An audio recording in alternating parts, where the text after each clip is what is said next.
हाल चाल बा? ठीक ठाक बाटू न? कैसन बोलत ना हो? इतना उदास चेहरा, कुछ बोला? का परेशानी बा? का बताई भैया, लसुना बड़ की बखरिया देखी कोई लबिया हो। हाँ हाँ बोला बोला, का भइल तब?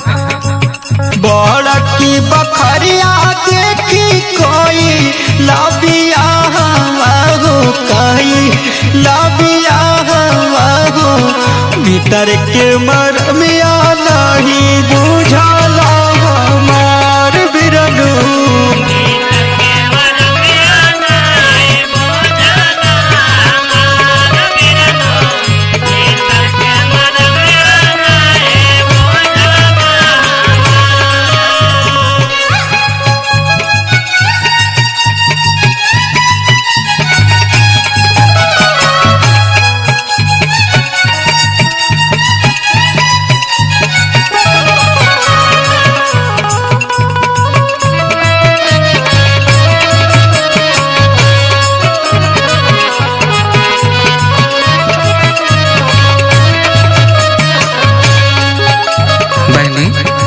घर दुआर परिवार देखे में सब ठीक ठाक रहल, केहू के चेहरा से पहचान ना होला कि वो अंदर से कैसन बा।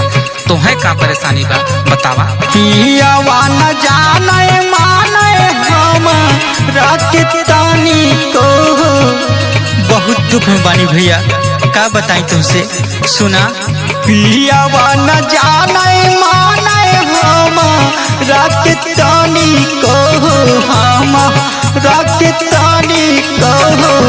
9 साल से जाने कहवा भइले फरार बिरनू।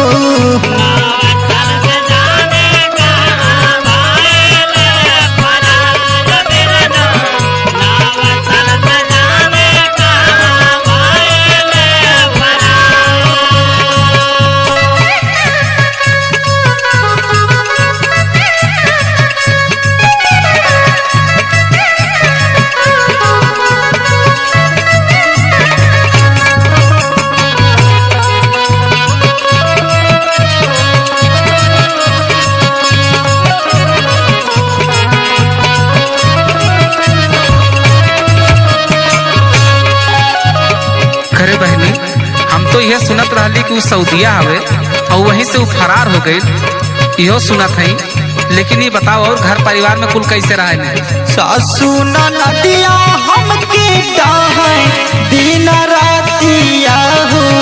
भैया सुनत हवा ना? हाँ हाँ बोला, सुनत है। सासू नदिया हमके डाहे दिन रातिया हो, डाहे दिन रातिया हो।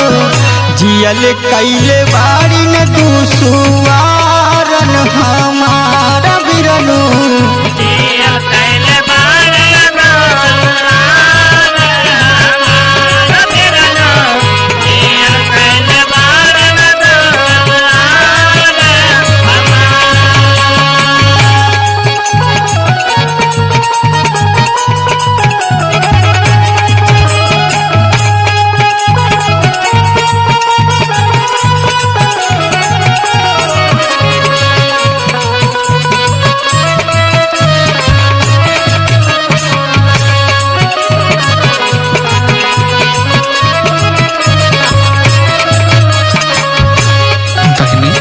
इतना दुख देख के हमार कलेजा फाट गई। आज हम बहुत पछतात है ये परिवार में तोहार शादी करके। इतने ना भैया, और सुना, राजू धनु देवरा भगावे हम रात घर से। भैया पूरा परिवार हमरे जान के पीछे पड़ल बा। राजू धनु देवरा भगावे हम के हो घरवा भगावे हमके घरवा से। तू ही लगावा